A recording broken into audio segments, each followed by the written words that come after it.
Filipenses capítulo 2, verso 5, diz assim: Tende em vós o mesmo sentimento que houve também em Cristo Jesus. Pai querido, no nome de Jesus, te agradeço por esse momento em que podemos ministrar ao Senhor.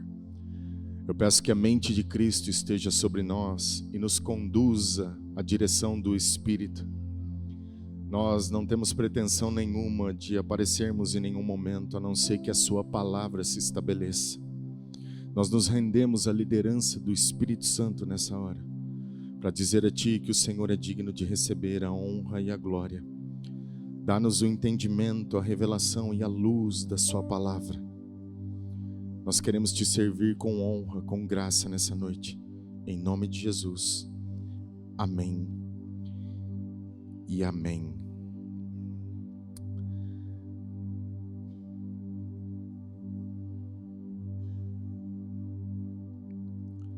Semana passada eu ministrei uma palavra aqui, um convite à mordomia. Falei um pouco sobre servidão, o que é servir no reino de Deus. Faz um tempo já eu tenho falado isso com vocês. Eu não sou um cara que procura buscar coisas novas para agradar as pessoas, pelo fato de que todas as vezes nós temos que ministrar algo novo, só porque as pessoas estão aqui, como se a gente tivesse que fabricar esse tipo de coisa. A gente procura seguir uma liderança no Espírito para estabelecer uma fundação sólida. Por mais que a gente tenha abordado alguns assuntos no corpo de Cristo, às vezes vai ser necessário que a gente fique algum tempo sobre eles, falando sobre eles. Saber informações sobre Deus é importante, mas o vital é a gente se transformar nele. É ser transformados pela palavra de Deus. E se a palavra de Deus não alcançar o nosso coração a ponto de formar a imagem de Cristo, nós não conseguiremos refletir o caráter de Cristo. Eu quero só relembrar um pouco o que eu falei na semana passada, bem rápido. Lucas 14, Jesus é convidado para um jantar de um fariseu e ele começa a observar as pessoas que vão chegando à festa. Elas procuram os primeiros lugares. Jesus começa a ensinar os discípulos e dizendo: olha, quando vocês forem convidados para algum lugar, busque os últimos lugares. O que Jesus estava nos ensinando é para nunca buscarmos visibilidade. Nós vivemos na era da visibilidade. Parece que tudo que as pessoas estão fazendo, elas querem que sejam vistas. Nós precisamos publicar isso de alguma forma. E precisa tomar muito cuidado com isso, porque em parte pode ser bom, em parte não. Vou dar a minha opinião. A nossa opinião talvez não seja tão importante quanto a gente acha. Por outro lado, pode ser por alguém que realmente acredita na gente. Mas opinião não forma. É fundação, é fundamento.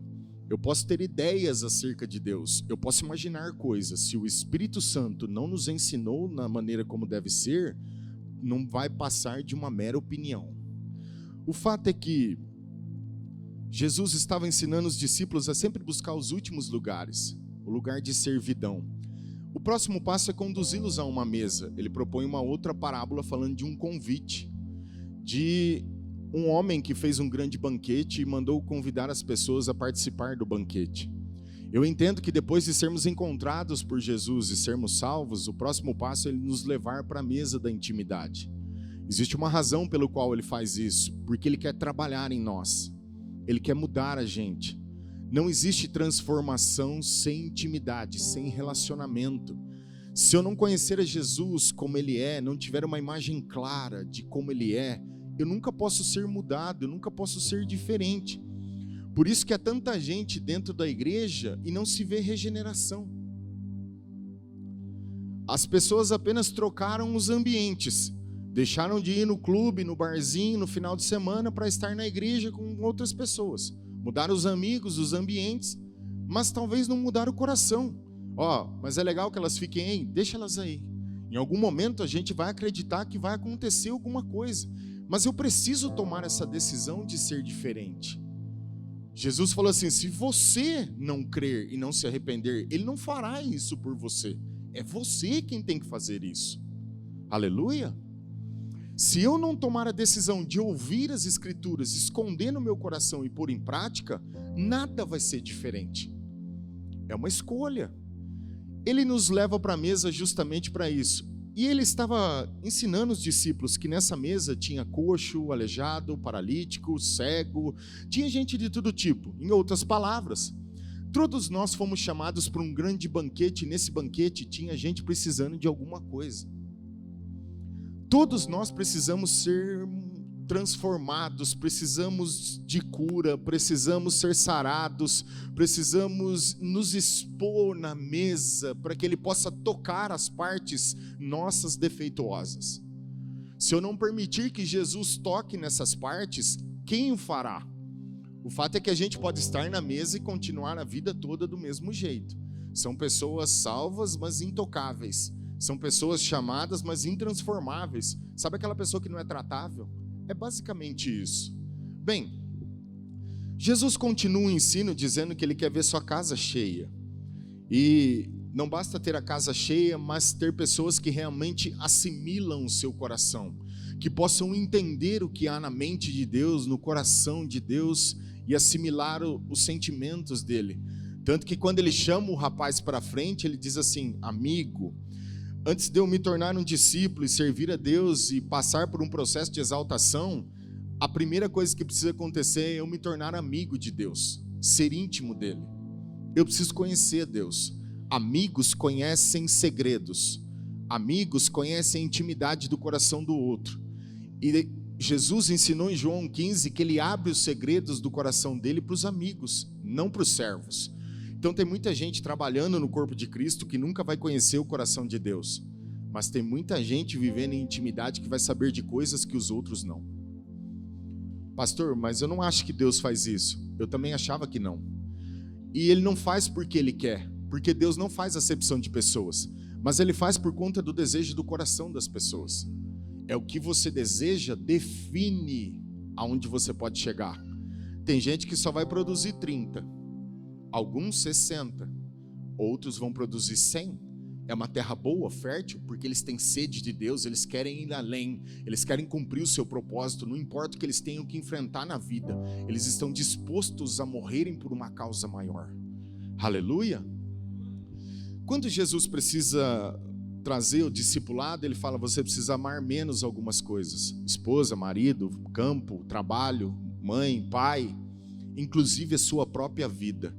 E Ele diz assim: se você vai construir algo em mim, você precisa realmente saber se é isso que você quer, para que quando você entrar nisso, você não pare. E aí Ele propõe uma outra parábola dizendo: qual homem que vai construir uma torre e não faz um cálculo antes para saber se ele tem dinheiro suficiente para concluir a obra? Caso contrário, ele vai desistir no meio do caminho e as pessoas vão zombar dele. O que Jesus estava dizendo?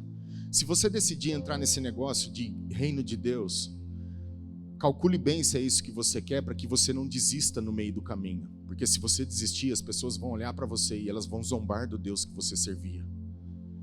Por isso tem um custo para o discipulado. Qual é o custo? Vai te custar tudo. Eu queria te falar outra coisa. Eu queria falar assim para você: só vai te custar meia hora.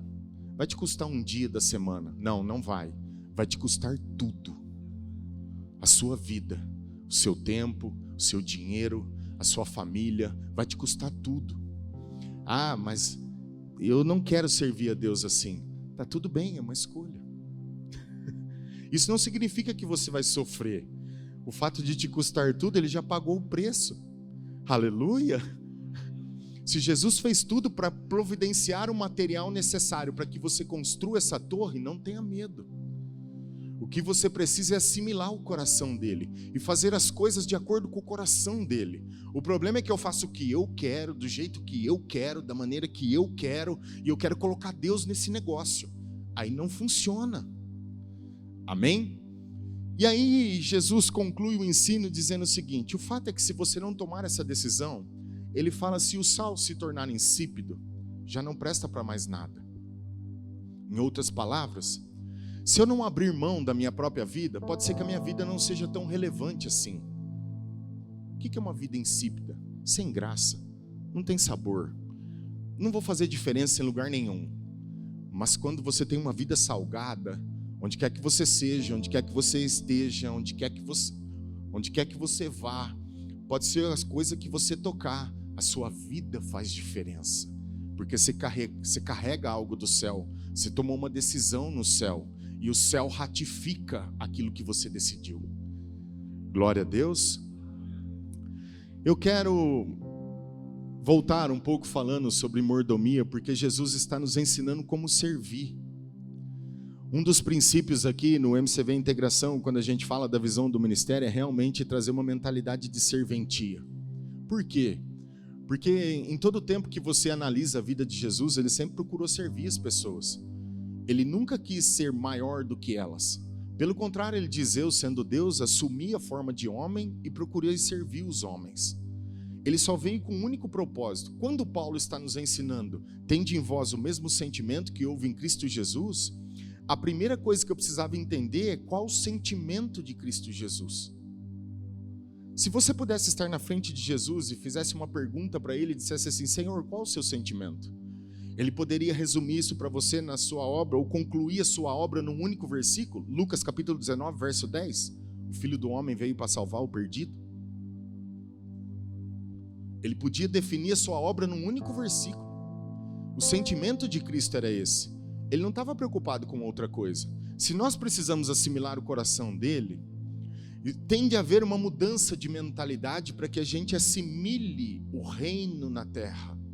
Caso contrário, nós vamos querer colocar Deus do nosso jeito, nós vamos esculpir um Deus à nossa imagem, nós vamos tentar fazer com que esse Deus se adapte à nossa maneira de ser, à nossa maneira de querer. E aí, ele não vai se encaixar, porque você não pode moldar Deus. Se ele não moldar o vaso, nós não conseguiremos mudar isso. E eu quero falar algo muito parecido. Marcos capítulo 2. Especificamente, no verso 13. Diz assim a Escritura: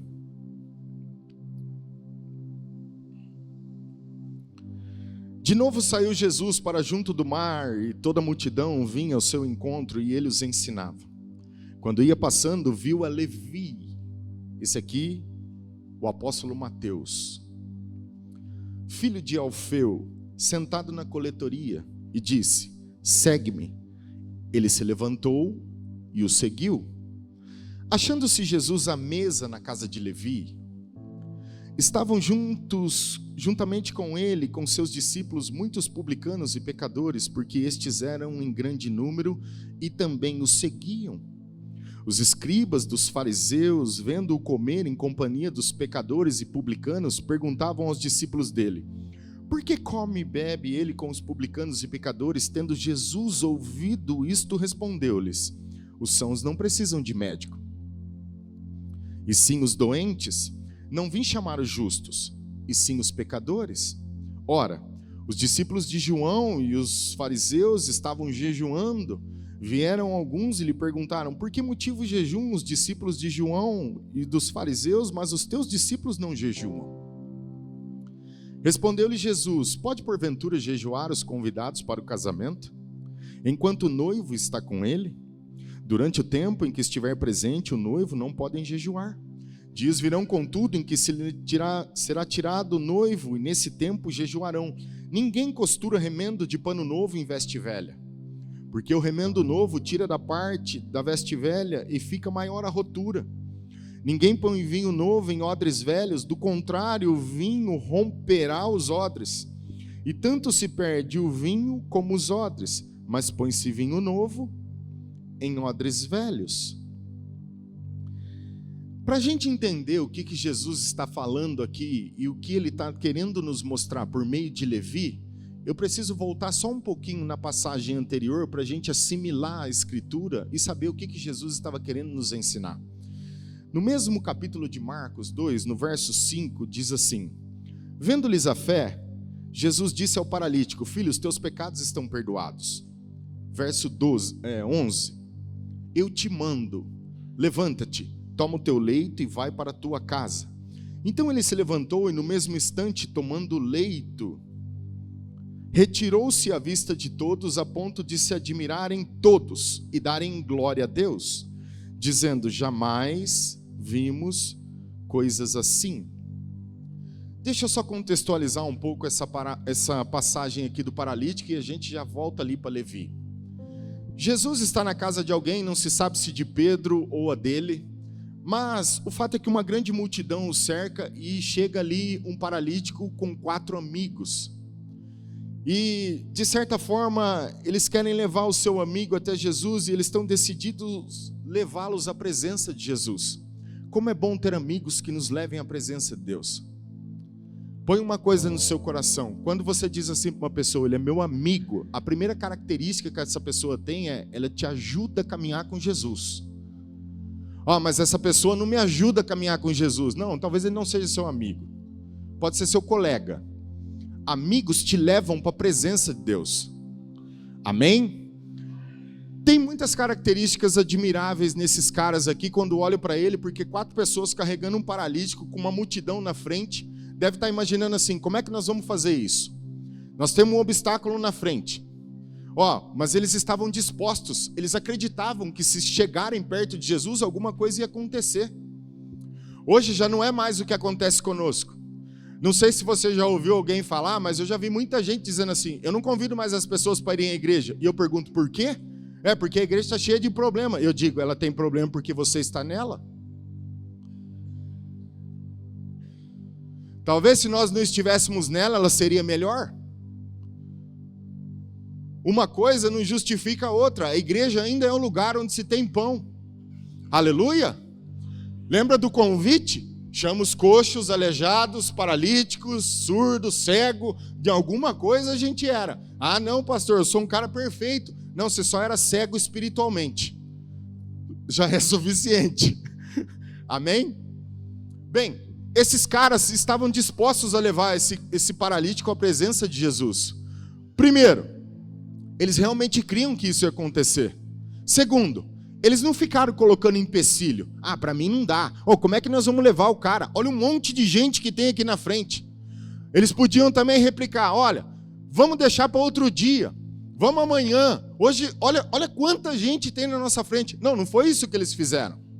Eles estavam dispostos porque se preocupavam de fato com o seu amigo. Quando a gente se preocupa com as pessoas, não importa o que a gente vê na frente. O que a gente precisa é olhar para Jesus e acreditar que quando eu chegar lá, Ele pode fazer. E não importa o custo, porque o quanto isso nos custar, Deus nos dará boa medida, recalcada, sacudida, transbordante, generosamente Ele te dará. Pode ser o custo que for, mas esses caras, de fato, como eu queria 4 amigos desse jeito. Aleluia! Quando esse cara chega na frente de Jesus, Jesus vai direto ao problema. Ele mira no coração do paralítico e diz o seguinte: perdoados estão os teus pecados. Ele não diz assim, ei, levante e anda. Não, ele vai na raiz do problema. Por quê? Porque o que gerou enfermidade na humanidade foi justamente o pecado. O pecado entrou no mundo e aí a genética humana foi mudada, a morte entrou em todos os homens, tudo mudou na natureza, os mundos mudaram, enfim, o pecado amaldiçoou a terra. Mas Jesus vai direto no problema e diz, perdoado estão os teus pecados. Como sempre, quando Jesus está operando um milagre, sempre tem um religioso para questionar. Mas eu não acho que é assim. Por que ele está fazendo isso? Por que ele está fazendo aquilo? E Jesus, então, conhecendo-lhes o coração, o que não pôde, naquela hora, ser protegido pela capa que eles carregavam do sinédrio, pergunta a cada um deles, porventura o que é mais fácil? Dizer a esse homem, perdoados estão os teus pecados, ou levanta, toma o teu leito e anda?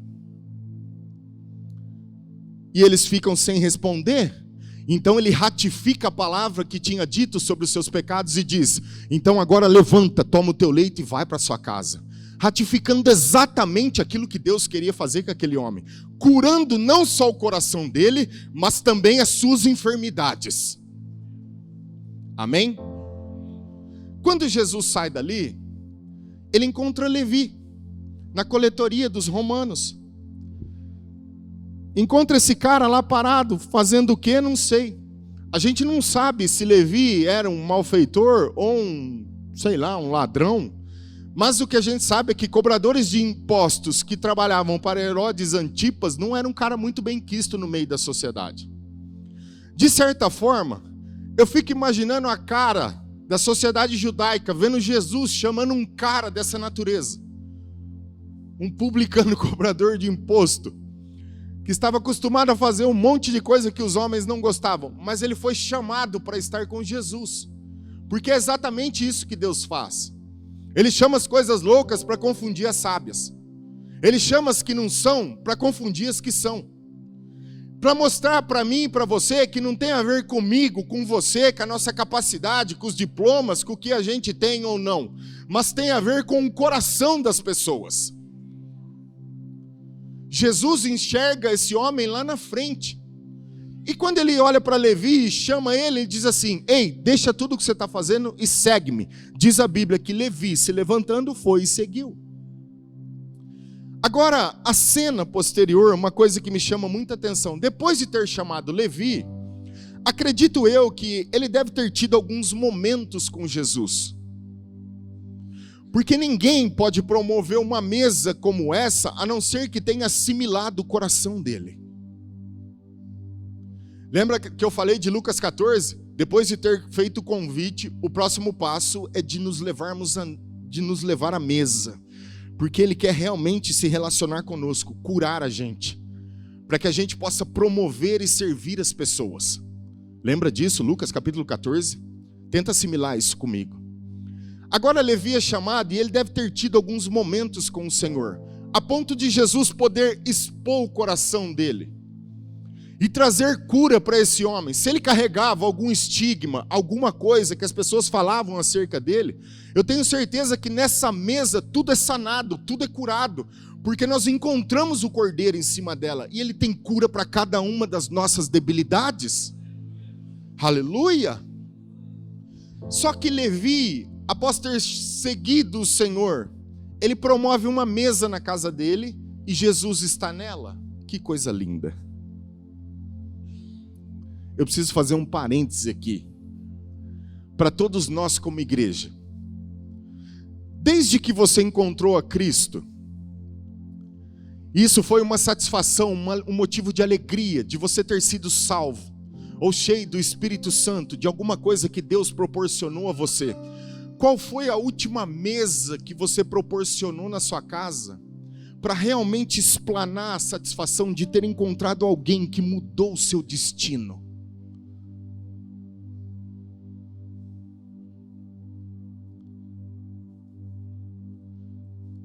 Nós precisamos refletir sobre isso. Porque é exatamente isso que as Escrituras estão nos convocando. Ela está falando de um cara que era malquisto e ao mesmo tempo encontra alguém que muda o seu destino. É evidente que os críticos que estavam em volta, de novo os religiosos, os fariseus, os escribas, começam a questionar e dizem: ei, esse cara senta com um pecador, com um publicano, com um meretriz, com gente que ninguém dá nada. Ué, mas ele veio para chamar esses. E Jesus, ele define a sua missão nas 3 partes que nós lemos embaixo no texto, e eu quero dividi-las com você. Primeiro, Jesus diz assim: quem precisa de médico não são os sãos, e sim os doentes. O que Jesus está nos mostrando? Que quando nós olhamos para a mesa de Mateus, de Levi, nós estamos olhando para um cara que acabou de receber cura dos seus pecados, e ele decide repartir aquilo que ele recebeu. O que Jesus tinha mostrado para nós na passagem anterior, que o pecado é a doença da enfermidade, configurando ou figurando por meio de uma paralisia. Por isso que ele diz ao homem: perdoados estão os teus pecados. Então Levi recebe cura pelos seus pecados aqui, comparando o pecado de Levi a uma doença. Mas ele é curado nessa hora, e Jesus diz assim: eu sou o médico, e eu acabei de perdoar ele. Eu não só tenho um diagnóstico perfeito, mas eu pago a conta para esse cara.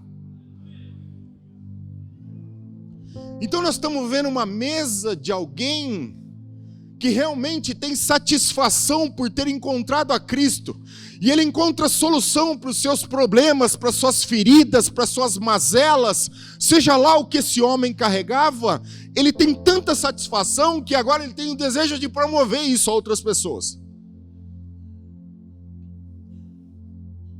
O que às vezes nós já não sentimos mais. Por quê? Porque nós perdemos a intimidade, o relacionamento com Ele. O Renan falou uma coisa interessante aqui ontem. Todo homem é movido por recompensa, inclusive os que servem a Deus. Essa não é a nossa motivação, mas é o fato pelo qual nós caminhamos. Nós oramos e pedimos a Deus coisas que o seu reino se estabeleça. Nós esperamos que o reino venha e faça aquilo que Ele está dizendo que faça. Agora, olha só. Quando nós buscamos a Deus, a motivação nunca deve ser o que nós vamos receber, mas sim em conhecê-lo.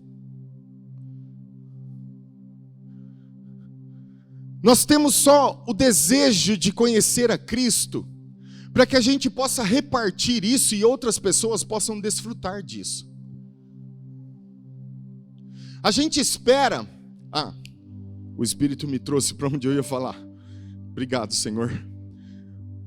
Quando o Renan falava da recompensa, eu estava ali sentado, o Espírito Santo me disse assim: o que motiva as pessoas a buscarem a Deus? As experiências. Deixa eu te contar um segredo. Se você não tiver experiências, não tem o que motiva você a continuar. Uma vez eu ouvi uma frase no meu espírito desse jeito assim: o Espírito Santo me disse nitidamente: uma igreja descomprometida é uma igreja sem experiências. Por quê? Porque o que move o homem é a experiência. Vou te dar uma ideia para você entender isso. Quando você está orando a sós, você escuta a voz do Espírito Santo, você fica feliz? Você não sai dali com uma alegria? Quando chega outro dia, você não tem vontade de fazer a mesma coisa e passar pelo mesmo processo? Mas e quando você fica ali 30 dias e nada acontece? Você fica com o mesmo ânimo? Os mais maduros pode ser que sim. Mas os que não, começam a sentir que, nossa, Deus não fala comigo, né? Que nem você falou. Deus não está falando nada. Mas ainda está funcionando. Porque não é por sentimento, não é por nada, mas ainda está funcionando. Só que eles têm mais dificuldade para acreditar. Até porque deve ser que não esteja ainda enraizado, solidificado a fé. Então o que move o cristianismo são as experiências espirituais. Pode ver, mergulha na oração e vai ter uma experiência espiritual. Você vai querer se comprometer com o reino na mesma hora. Mas o dia que você falar assim, eu não tenho pretensão nenhuma, é porque você nunca experimentou ele. Porque o dia que você experimentar, você vai querer se jogar nesse negócio. É impossível. É uma coisa que te conquista. É um amor mais forte. Por mais que você relute, tente, fuja. Quantas histórias você ouviu de homens e mulheres que tentaram fugir da presença de Deus, e Deus foi lá e trouxe algo novo e reviveu aquilo que estava apagado? Quantas vezes? Agora Jesus está resumindo a sua missão e dizendo o seguinte: primeiro, ele é um médico que vem sarar Levi. E não só Levi, mas todos aqueles que creem nele. A sua obra se resume nisso. E ele compara a doença da humanidade ao pecado. Tanto que ele perdoa os seus pecados. Segundo, ele faz uma comparação entre a diferença que ele fala sobre João e Jesus. Eles começam a comparar João e Jesus dizendo: olha, João era de um jeito, Jesus é de outro. Eles eram extremamente diferentes. João vivia solitário nas montanhas, comia mel e gafanhoto, não falava com ninguém. Jesus não, vinha no meio de todo mundo, comia com todo mundo, se relacionava com crianças, estava em festas e banquetes, diferente de João. Mas o que ele está dizendo é que existe uma satisfação, é como se fosse a união de um casamento entre eu e Cristo, você e Cristo. E existe uma satisfação tão grande no Espírito que a gente quer viver essa alegria. Então ele compara a experiência dessa intimidade na mesa a duas pessoas que estão se unindo num casamento. Os casados aqui lembram o dia do seu casamento? Era o dia mais feliz da sua vida, né? E continua sendo, né, irmão? Aleluia! Glória a Deus!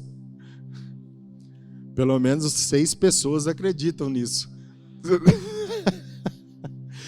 Se você precisar de alguma coisa, procura o pastor Lopes ali, fala com ele, ele pode te ajudar no caminho. Amém?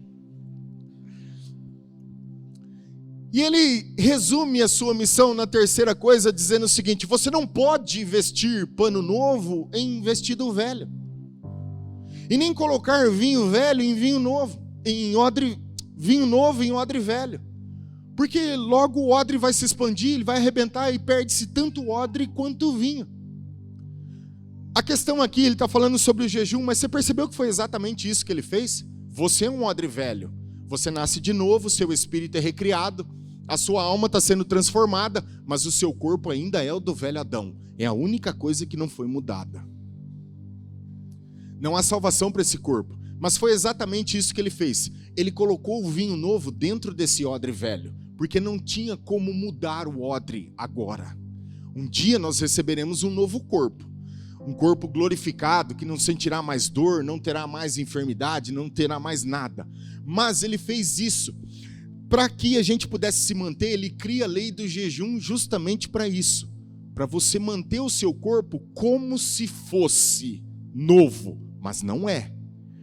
O jejum é o que faz com que o poder de Deus venha sobre nós e o odre não se estoure. Então, para se tornar um discípulo de Jesus, eu preciso jejuar. Mas voltando à vestimenta, ele disse assim: o que você precisa entender é que quando você está na mesa, ele não pega parte do que você era e emenda naquilo que você está entrando. Não, ele não faz isso. Você não pode pegar uma parte do que era para tentar encaixar na vida que você está vivendo agora, que é nova. Não tem como. Você precisa mudar o seu estilo de vida. Na mesa, ele trata disso. Ele vai permitir que você venha de qualquer jeito. Você pode chegar aqui quebrado, moído. Você pode chegar aqui na bancarrota da sarjeta. Mas ele não vai permitir que você fique do mesmo jeito. Por quê? Porque eis que tudo se faz novo, as coisas velhas se passaram, tudo é novo. Aleluia! Ele se torna a sua justiça, ele se torna a sua vida, ele se torna o Deus que você buscava. Meu Deus! Tem noção disso? Quantas curas pelo meio da caminhada nós vimos? Quantos milagres de pessoas transformadas nós vimos? Esse é o poder do Evangelho, é de tirar alguém de um lugar desfavorável e colocar essa pessoa no posicionamento que foi conquistado para ela em Cristo. Esse é o trabalho do Evangelho. Se o Evangelho não pode mudar a nossa vida, talvez não seja o Evangelho de Jesus que nós estamos ouvindo. Amém? Bem, o que eu quero te dizer sobre a mesa? Quando Jesus chama Levi, ele os leva para a mesa e cura o coração dele, revela coisas sobre a vida dele, e Levi proporciona uma mesa totalmente diferente daquela que nós temos visto nos últimos dias. Infelizmente, nós temos visto muitas mesas de pessoas que só sabem falar de coisas que não aconteceram ou de coisas do que sofreram. E está tudo bem, se for para cura, que assim seja, mas se não for, eu não posso me tornar um difamador do Evangelho. Existe satisfação, alegria no poder do Evangelho. Se eu não consigo ver a realidade do Evangelho, eu vou começar a focar nas coisas que não estão acontecendo no Evangelho. E aí eu me torno um difamador do Evangelho. O que mais se tem visto nos últimos dias é que às vezes, por as pessoas não se relacionarem com Jesus, elas não dão oportunidade para que Ele as transforme. E elas começam a criticar sobre coisas que na verdade nunca buscaram, nunca viram, nunca tentaram alcançar em Deus de alguma forma. Porque eu não sei você, mas quando eu tenho vontade de alguma coisa, por exemplo, um dia minha esposa me falou um negócio de algo que eu precisava mudar lá na minha vida. Ela está aqui, você pergunta para ela. Eu me tranquei no quarto 4 dias e não saí de lá. Daí alguém ligava lá para ela e falava, ele falava, ele está trancado lá no quarto faz 3 dias já, não sei o que está acontecendo. Porque é isso. Quando eu quero resolver alguma coisa, eu preciso ir em busca daquilo. A pergunta que se faz é, quando eu vejo que algo está fora do lugar, como eu lido com isso? Como eu reajo em relação às injustiças? Do que deveria ser ou do que não deveria ser? É isso que me define como cristão. É isso que me define o poder que eu carrego. É isso que me define o meu posicionamento. E talvez é isso que nós precisamos entender nesses dias. Para que a gente sirva a humanidade de forma, na posição que Deus realmente nos chamou e supra o mundo, nós precisamos primeiro entender a posição que Ele nos colocou. Senão, como é que a gente vai dar para as pessoas o que a gente não tem? Lembra que Jesus falou na multiplicação de pães? Perguntaram para Ele, Senhor, tem 5.000 pessoas aqui, o que nós vamos fazer? Dá-lhe voz de comer? Mas é você. Não, não sou eu, é vocês. Dá-lhe voz de comer. Ele estava simplesmente nos encarregando da responsabilidade porque ele sabia que um dia ele não estaria aqui. Era como se ele estivesse dizendo, vocês precisam começar a fazer isso, porque um dia eu não estarei aqui. E se vocês não entenderem e assimilarem o poder do alto, vocês nunca vão saber o que é possível em mim. Mas Levi proporciona uma mesa de um cara extremamente curado, de um cara resolvido em Deus, de um cara que assimilou o coração de Jesus de tal forma que quando saiu dali, tudo que ele queria era dividir com as pessoas aquilo que ele tinha recebido. O que talvez hoje a gente não tem feito. O que nós temos oferecido para a humanidade? Como igreja, encarregados de manifestar a vida de Cristo. O que talvez a gente tenha colocado em cima da mesa não seja o pão vivo, mas seja um pão diferente daquele que Jesus queria que a gente apresentasse às pessoas. O fato é que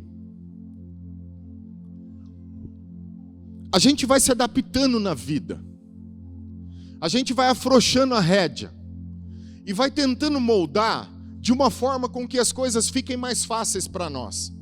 Só que a gente verifica que no caminhar, no decorrer dos dias, quando a gente olha para trás, parece que alguma coisa saiu do lugar. E aí, sabe o que a gente precisa fazer? A gente precisa se humilhar e reconhecer e voltar a olhar para o início, porque é o que se acontece em todo lugar. Às vezes a gente vai tentando afrouxar para dar suporte ou satisfazer a carne, o ego, aquilo que a gente realmente quer. E a gente verifica que esse não era o caminho. Porque, como dizem, nós falamos um pouco essa semana, roubaram a beleza do Evangelho, roubaram a angústia dele, roubaram a oração, roubaram o jejum, roubaram as práticas espirituais, roubaram tudo que se tinha que fazer no Evangelho. Tem algumas traduções de Bíblia Nova que eu acho um absurdo. Você vai ler Mateus 17, quando Jesus vai expulsar aquela casta de demônio, na tradução está assim, essa casta só sai por meio de oração. O que o diabo está tentando fazer? Tirar o jejum.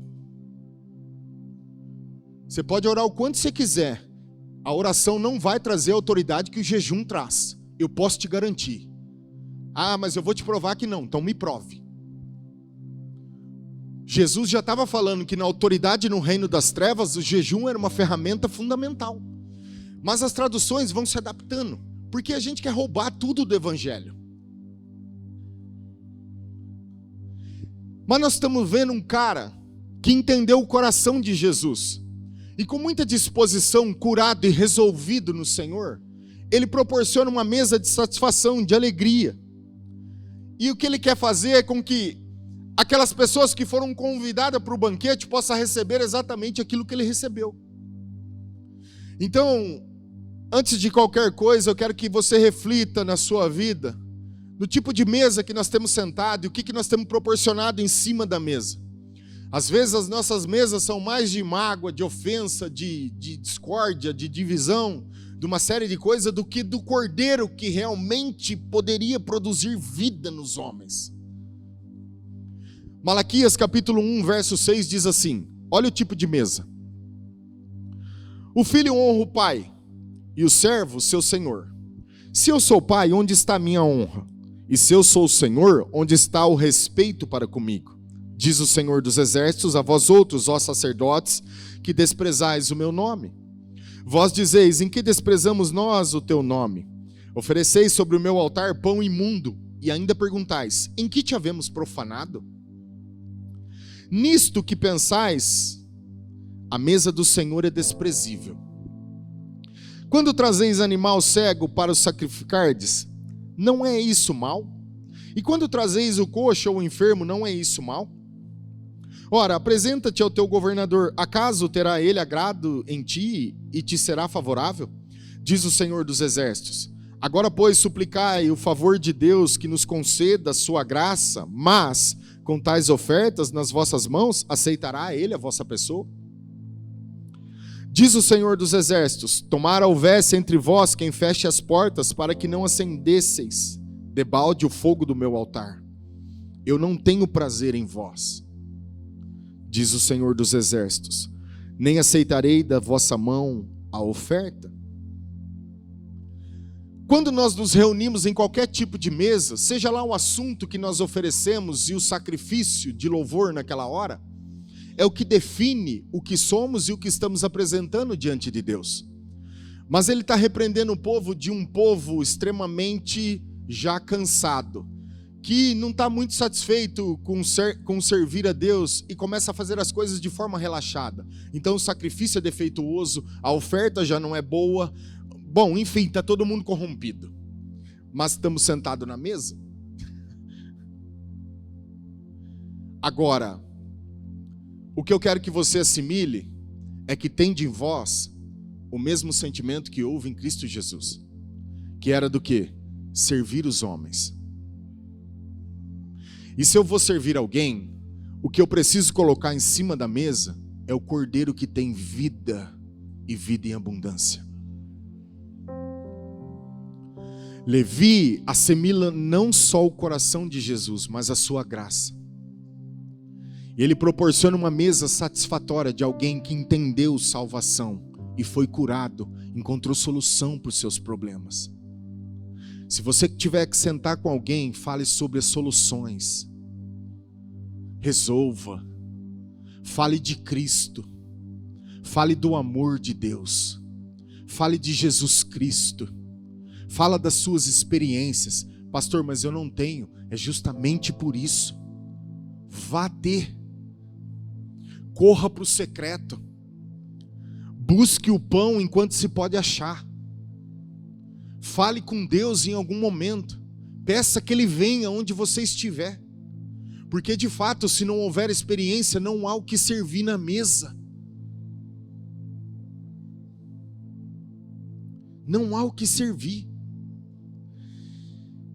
Bem, 3 exemplos aqui e eu vou definir. Vocês lembram de José no Egito? Traído pelos seus irmãos, vendido como escravo. E a forma como ele serviu a Deus define muito bem que José era um cara resolvido no Senhor. Assediado pela mulher de Potifar, isso não o impediu de servir a Deus. Essas coisas me chamam muita atenção. José tinha todos os motivos para não aceitar a vocação e muito menos o chamado de Deus. Ele tinha todos os motivos para justificar e dizer assim: Deus, eu fui vendido, traído.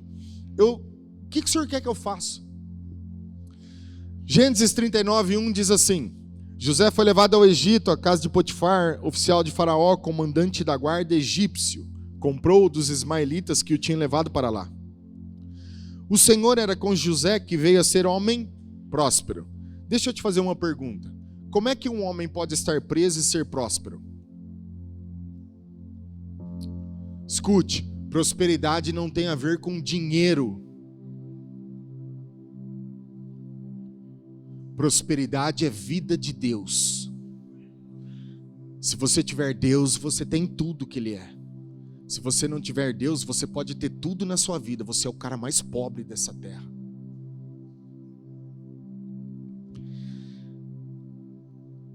E estava na casa do seu senhor egípcio, vendo Potifar que o Senhor era com ele e que tudo que ele fazia o Senhor o prosperava em suas mãos, logrou José mercê perante ele, a quem, o quê?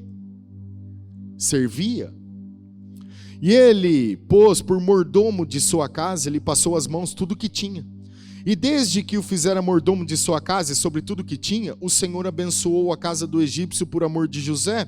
A bênção do Senhor estava sobre tudo que tinha, tanto em casa como no campo. Presta atenção. José é traído pelos irmãos, vendido como escravo, assediado pela mulher dele. Pensa num cara que tinha tudo para ser derrotado. Mas ele decide colocar o coração no Senhor. Ele não olha para as coisas que ele sofreu, ele olha naquilo que ele recebeu do céu. Sabe o que ele faz? Quando ele chega lá dentro, o Senhor prosperava ele, porque era visível Deus na vida de José. Sabe o que Potifar faz? Entrega a chave do calabouço e diz assim: cara, fica à disposição, serve o povo. José prepara uma mesa dentro do calabouço. Presta atenção. Mas ele já deve ter tido várias mesas no céu. Ele prepara uma mesa dentro do calabouço e começa a servir o povo lá dentro. Ninguém está vendo, só Potifar e Deus. Potifar e Deus. Antes de Deus o colocar na mesa que serviria a humanidade, ele está servindo dentro de um calabouço. José é um cara resolvido, curado. Se José não tivesse perdoado seus irmãos, ele nunca chegaria onde ele chegou. Se você não liberar o coração de coisas que às vezes pode estar carregando, você pode ir aonde quiser, nunca chegará no seu destino. Porque a ofensa é como uma barreira na sua frente, é a moreira que colocaram na frente, e aí se você não tiver fé para dizer sai daqui para lá, você vai ficar empacado nessa ofensa. É fato. Mas José é servo, é mordomo, ele entendeu o coração de Deus. Gênesis capítulo 50, verso 19 diz assim: respondeu-lhe José, um dia os seus irmãos se apresentam diante dele e diz o seguinte: não temais, acaso estou eu em lugar de Deus? Vós na verdade intentaste o mal contra mim, porém Deus o tornou um bem, para fazer como vedes agora, que se conserve muita gente em vida. As pessoas podem fazer o que elas quiserem contra você. O diabo pode se levantar o quanto ele quiser, seja o mal que for. O Deus do céu que criou todas as coisas apenas aproveita a situação e transforma em bem, mudando o seu caráter, mudando a sua fé, mudando a sua perspectiva, e você começa a ter uma nova visão dentro desse lugar. Então escute. José teve várias mesas com Deus, e agora tem uma mesa dentro do calabouço, para depois estar diante da maior mesa que a humanidade já teve. E ele, como modelo de Cristo, ele serviu a humanidade do pão naquele dia. Ele é um tipo de uma figura de Cristo no Velho Testamento, e ele alimenta a humanidade pela responsabilidade que tem nas mãos. Mas ele é um cara sarado, ele é um cara que foi tratado na mesa. Ele é um cara que recebeu do Senhor cura. Aleluia! Deixa eu te mostrar um outro benefício. No tempo de abundância, os faraós vão governar sempre. Mas no tempo de escassez, é os José que tem provisão na mão. Amém? Deixa eu te mostrar o benefício de servir. Gênesis capítulo 24, verso 12. E disse consigo: ó Senhor, Deus do meu Senhor Abraão, rogo-te que me acudas hoje e uses de bondade para com o meu senhor Abraão. Eis que estou ao pé da fonte de água, e as filhas dos homens dessa cidade saem para tirar água. Dá-me, pois, que a moça, quem eu disser, inclina o cântaro para que eu beba. E ela me responder: bebe, e darei ainda de beber aos teus camelos. Seja a que designaste para o teu servo Isaque, e nisso verei que usaste de bondade para o meu Senhor. Um dia Abraão envia o seu servo no campo para encontrar a amada de Isaac. A esposa maravilhosa. Quando chega lá, o servo de Abraão encosta os camelos, ela está indo buscar água na fonte. E justamente ela vem falar com o servo. E diz assim: ei, meu senhor, permita que eu sirva os camelos. Sabe quantos litros de água bebe um camelo? Sabe quanto? 100 litros de água.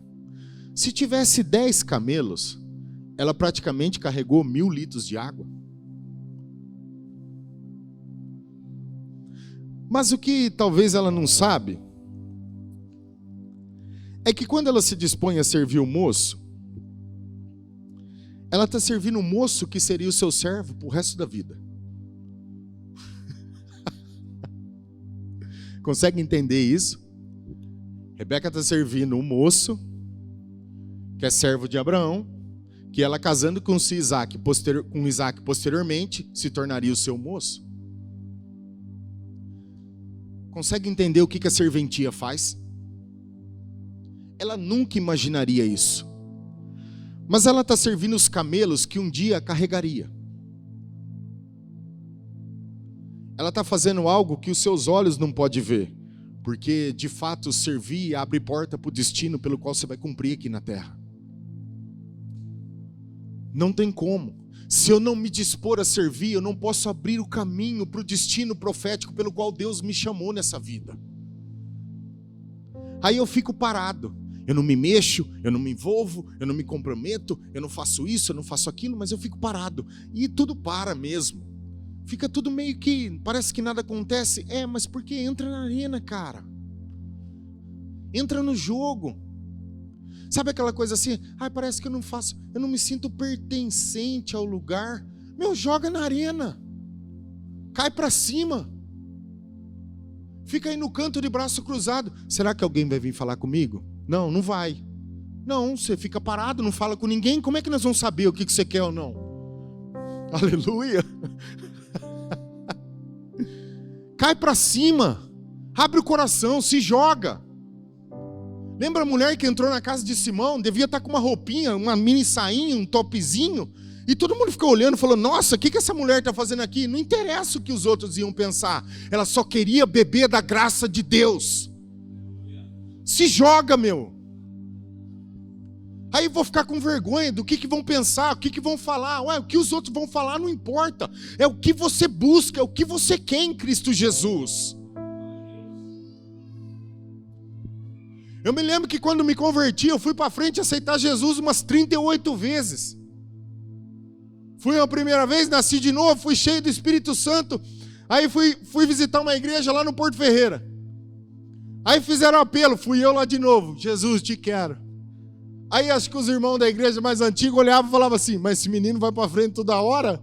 Ele deve ter problema. Não tinha problema, eu tinha sede. O problema tinha sido resolvido. Eu já tinha sido perdoado, eu já tinha recebido o Espírito Santo, mas toda hora que chamava: quer Jesus, eu quero. Quer Jesus, eu quero Jesus. Aleluia! E aí a gente fica relutando com isso. Mas não, se joga. Se eu não me dispor na presença de Deus e disser para Ele: Deus, eu preciso me abrir. Sabe, eu tenho desejo de fazer um monte de coisa, mas eu tenho vergonha, eu tenho isso, eu tenho aquilo. Olha, mas não sinta. Experimenta.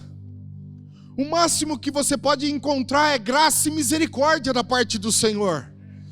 Aleluia! A mulher, Rebeca está servindo agora, e tudo que você faz em favor do reino, um dia volta para você como um tipo de reciprocidade. Mas não é o interesse de receber algo em troca. Ela está fazendo algo sem saber. Ou seja, não adianta a gente ficar falando das coisas que não estão acontecendo. Eu preciso começar a buscar o que eu posso fazer para mudar o que não está acontecendo. Eu preciso buscar em Deus isso. Amém? Deixa eu concluir. Jesus está sentado na mesa com os discípulos, a última mesa que antecede a cruz. Se você soubesse que você fosse morrer daqui a alguns minutos, o que você faria? Se alguém trilhasse o seu caminho e dissesse para você, olha, você tem mais 2 dias de vida. Você tem mais 3 dias de vida. Eu já vi um monte de gente dizendo assim, eu ia gastar todo o dinheiro que eu tinha, eu ia fazer tudo que eu não fiz, eu ia viajar, ia aproveitar. Não foi isso que ele fez. Cara, o equilíbrio de Jesus, a maneira como ele podia conduzir as coisas quando estava debaixo de pressão, como isso marca meu coração de uma forma poderosa. Lembra quando Herodes arrancou a cabeça de João? Quando foram falar para Jesus em Marcos capítulo 6, os discípulos saem de lá e anunciam ao Senhor. João era primo de Jesus. Todas as vezes que você perde um ente querido, às vezes tudo que você precisa é de um lugar a sós para você entender e assimilar aquilo. A Bíblia é clara e diz assim, Jesus, ao ouvir aquilo, se retirou para o deserto. E ele foi para o deserto. Quando chegou lá, tinha uma multidão de gente. Aí eu te pergunto, o cara só está querendo assimilar o momento, ele perdeu um ente querido. Ele está sentindo a dor de alguém que se foi. Mas tinha uma multidão lá em necessidade. A Bíblia diz assim, Jesus, se compadecendo da multidão, multiplicou os pães e peixes, e operou um milagre e curou muitos enfermos naquele dia. Porque nunca se moveu segundo aquilo que sentia, mas ele se movia de acordo com o Espírito da palavra. Aleluia! Mas na última ceia, Jesus está reunido com os discípulos. O traidor está ali, o que ia abandoná-lo, traí-lo, negá-lo 3 vezes. Todos aqueles que iam deixá-lo por alguns minutos estavam naquela mesa. Jesus está proporcionando uma mesa de graça. Ele parte o pão e diz assim, este é o meu pão, meu cálice. O dia que vocês comerem de mim, beberem de mim, vocês vão passar a ter parte comigo. Naquele dia, João meio que assimila o coração de Jesus. Ele era chamado de Boanerges, o filho do trovão. João se torna um apóstolo do amor. Porque o dia que ele reclina a cabeça no peito de Jesus, ele consegue ouvir as batidas do coração dele, que dizia, eu amo as almas. Eu amo as almas, eu amo as almas. E João se torna o cara mais amoroso da face da terra. Pedro viu quanto foi amado. Ao negar Jesus, Jesus preso no pretório de Pilatos, ao olhar para Jesus, os seus olhos falavam acerca do amor de Jesus. Pedro chora amargamente, se arrepende e diz, o que eu fiz? O que eu fiz? Ele se lembra daquela mesa. E todos esses homens aqui. Mas eu quero que você olhe para Jesus. Sabendo de tudo que ele passaria, a mesa que ele proporciona é de vida e vida em abundância. E as pessoas que estão nela semelhantes a cada um de nós, com problemas, defeitos, cheio de coisas para resolverem. Mas eles se transformam nos homens mais poderosos do mundo na igreja primitiva. E eu encerro aqui. Marcos capítulo 16, no verso 14 diz assim, finalmente apareceu Jesus aos 11, quando estavam à mesa, e censurou-lhes a incredulidade e a dureza do coração, porque não deram crédito aos que tinham visto já ressuscitado. E disse-lhes, ide por todo o mundo e pregai o evangelho a toda criatura. Quem crer e for batizado será salvo. Quem, porém, não crer será condenado. Estes sinais hão de acompanhar aqueles que creem. E em meu nome expelirão demônios, falarão novas línguas, pegarão em serpentes. E se alguma coisa mortífera beberem, não lhes fará mal. E se impuserem as mãos sobre os enfermos, eles ficarão curados. Presta atenção. Jesus finalmente encontrou os discípulos aonde? Na mesa. E censurou-lhes a incredulidade. Ó, sou eu. Tudo que eu falei a vocês se cumpre aqui. Naquele dia, os discípulos têm um vislumbre de algo fantástico. Que as palavras de Jesus realmente eram verdadeiras. E eles são comissionados na mesa. Eu vim dizer para você hoje, se você quer servir a Deus, Você precisa se encontrar com Ele na mesa. Não tem como. E é na mesa que Ele mostra o que você vai fazer. Curar enfermos, expulsar demônio, falar novas línguas, ter experiências profundas em Deus. Os sinais que você busca estão na mesa. Sabe o que Deus está querendo fazer? Te levar para esse lugar de intimidade. Fica de pé comigo por um momento.